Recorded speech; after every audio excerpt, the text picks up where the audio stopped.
Mesdames et messieurs les membres du jury, très cher public, resplendissant contradicteur. Perdons-nous en sentiment ce que nous gagnons en connaissance.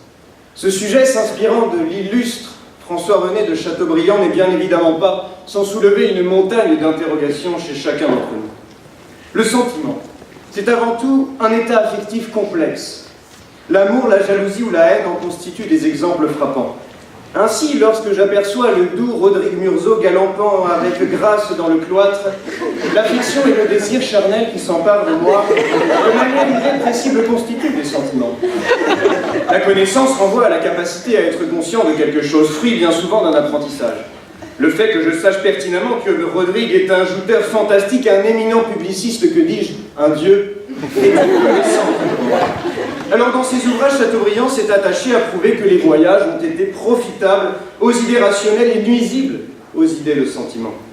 Eh bien moi j'irais même plus loin. Alors oui, j'entends d'ici mon contradicteur s'effaroucher contre une affirmation stipulant que plus les gens seraient instruits, plus ils pécheraient par sécheresse de cœur. Eh bien moi, je n'ai pas peur de l'affirmer, Thomas. Nous perdons en sentiment lorsque nous gagnons en connaissance.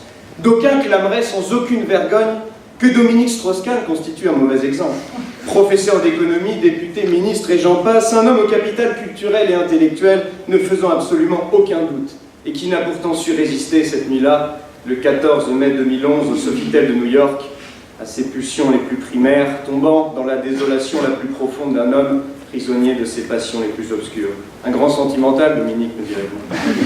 Eh bien non, au contraire, en batifolant joyeusement avec Nafissatou, Dominique nous a prouvé qu'il avait perdu en sentiment de décence, en sentiment de respect de soi, en capacité de perception de la qualité de la marchandise aussi.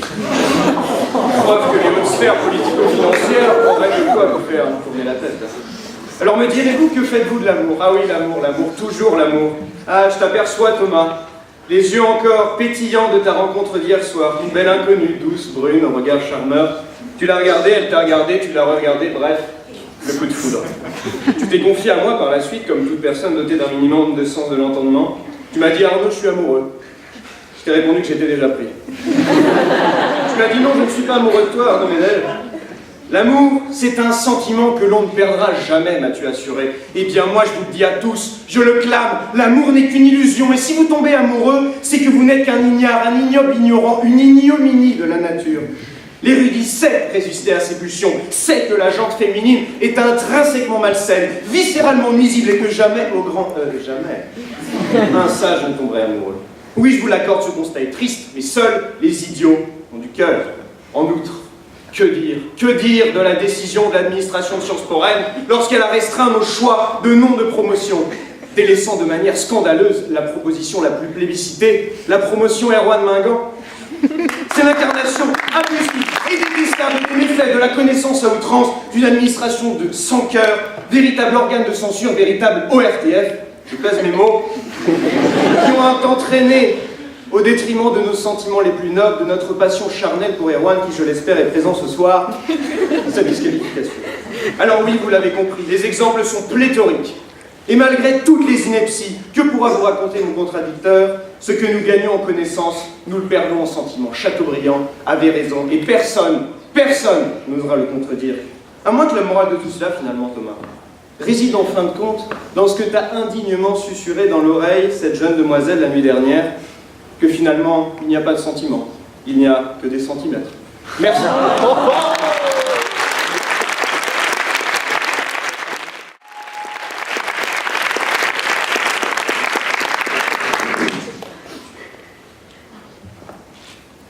Honorable membre du jury, cher contradicteur, amis rennais, peuple de Sciences Po Rennes, que je vois refleurir avec joie après la sécheresse des sélections pour le prix Mirabeau, oui c'est vous. Bonsoir, et bien qu'il soit un peu tard pour le dire, bienvenue, c'est bientôt fini, promis. À la question de savoir si l'on perd en sentiment ce que l'on gagne en connaissance, un simple constat tout d'abord. Chacun d'entre nous, être socio-construit, dispose d'un bagage de connaissances. Ensuite, une interrogation. Sans ces connaissances, sans ce bagage gagné au fil des ans de l'expérience, le sentiment serait-il pour autant plus envisageable? Face à cela, une seule réponse possible, c'est le non. Mais allez-y. Oui, allez-y, cher contradicteur. Dites à ce noble auditoire qu'un nourrisson qui confond encore sa nourriture et ses déjections est plus capable de sentiments que n'importe quelle personne présente dans cette salle. qu'un individu ne sachant pas différencier sa gauche et sa droite, non, je ne parle pas d'Emmanuel Macron, pourra mieux que vous, individu doué, je l'espère, de cette connaissance, sentir et ressentir ce qui entoure. La seule réalité dans cela, c'est que plus on sait, plus on sent. Oui, sentiments et connaissances font la paire, n'en déplaise à notre cher romantique. Pas toi, Arnaud, Chateaubriand. On sent car on sait, et on sait car on sent. Sans vouloir me lancer dans un débat pour savoir qui de l'œuvre ou de Valéry Giscard d'Estaing est arrivé en premier, il faut bien relever une chose, c'est que savoir et émotion sont liés, et non opposés. Oui, parfois la connaissance est incorrecte, erronée, hors de la culture dite généraliste. Mais pourtant elle est là, et parce qu'elle est là, elle permet le sentiment. On est persuadé de connaître les intentions des Français avec des enquêtes aussi vagues que le sens logique d'un étudiant un vendredi matin. Donc on sent qu'organiser un débat entre 5 candidats sur 11 paraît plutôt sensé en démocratie. On sait que la planche dérivant sur les flots n'est apparemment pas assez large ou épaisse pour soutenir à la fois Rose et Jack mordus par le froid. Donc on sent un iceberg tyranner notre cœur, un naufrage monter à nos yeux, et Céline Dion lentement envahir notre esprit blessé. Donc finalement, connaissance et sentiments sont distincts certes, mais pas incompatibles. Pascal nous apprenait, la source des hérésies est de ne pas voir l'accord de deux vérités opposées. Donc, à ceux qui prennent encore que la connaissance chasse le sentiment, je vous répondrai, laissez-nous. Enfin, laissez-nous connaître l'art dans ses artères et ses veines, pour ressentir la chair fraîche et somptueuse de l'œuvre. Laissez-nous connaître les désaccords entre Macron et Hamon pour enfin ressentir l'existence d'un vrai débat au PS, comme disait l'autre. Laissez-moi, oui, laissez-moi connaître la plume de Baudelaire ou celle d'Apollinaire, pour mieux sentir, ressentir, me laisser porter par les couplets de Joule.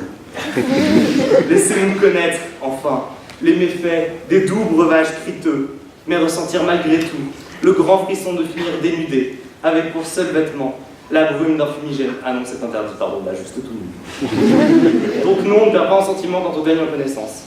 Assister à ces cours de 4A, n'est-ce pas Arnaud, ça peut être lassant. Comme quoi faire partie de la promotion Héroïne de Mingan ne vous rend pas naturellement entrepreneur et studieux. Mais cette connaissance que vous gagnez, empiète-t-elle vraiment sur votre capacité à sentir? Le cerveau humain serait-il donc si étriqué, si tristement renfermé? Alors quoi? La Renaissance, les Lumières et tous ces mouvements ont-ils anéanti le sentiment? Non, au contraire, ils l'ont exalté au-delà des limites. Plus on sait, plus on sent, moins de stif, descend, plus de sang, sacrifié, moins descend. De l'essence, connaissance, sort sifflant, sentiment, science, conscience, évidence, qui s'y trompe possiblement.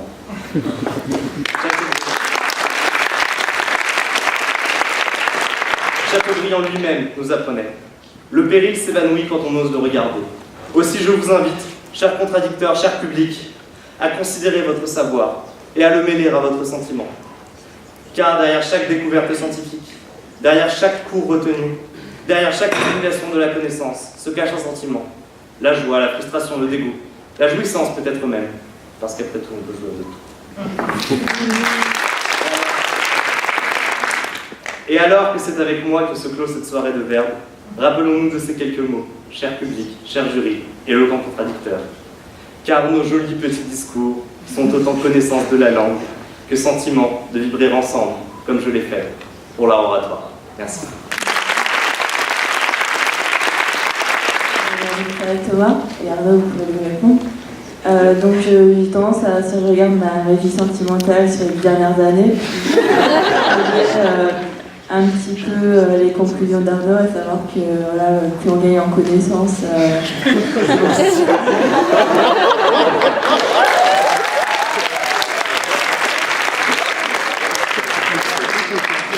Thomas, voilà, je vous demande donc à votre âge de m'aider à envisager avec optimisme ma vie sentimentale.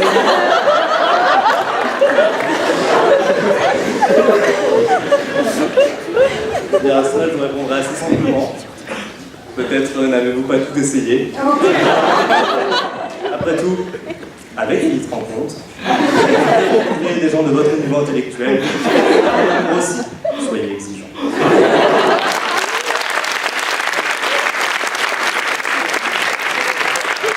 Je propose d'apporter un léger éclaircissement. Cessons toutes ces pudeurs de gazelle, pour ne paraphraser évidemment personne, mais je pense que malheureusement, la réalité est là.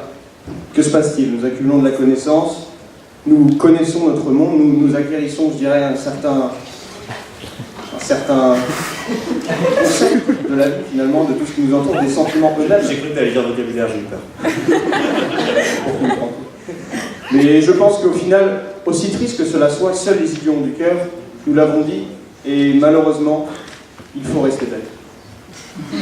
C'est ma foi, mais après tout, ceux qu'on perd dans la bêtise, pourquoi pas si c'est pour notre opinion.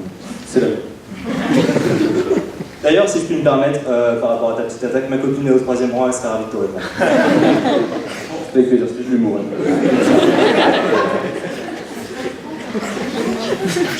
Est-ce qu'à Sciences Po, ou dans le monde, ou ailleurs, d'accord, vous avez déjà rencontré l'un et l'autre un idiot qui vous ait appris quelque chose? Je pense que le plateau de l'histoire était assez éloquent la manière. Tu as donc rencontré les candidats aux élections présidentielles, c'est la question. Oui, je les ai rencontrés, à travers un petit écran certes, mais plutôt bien rencontrés. C'était donc problème de sément. Quoi? Sinon, j'ai pas posé Arnaud.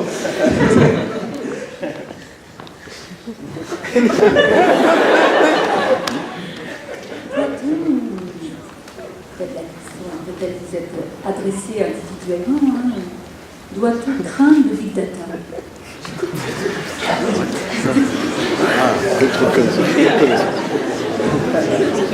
Malheureusement, mes connaissances en anglais sont assez limitées. Ça veut dire la grosse date.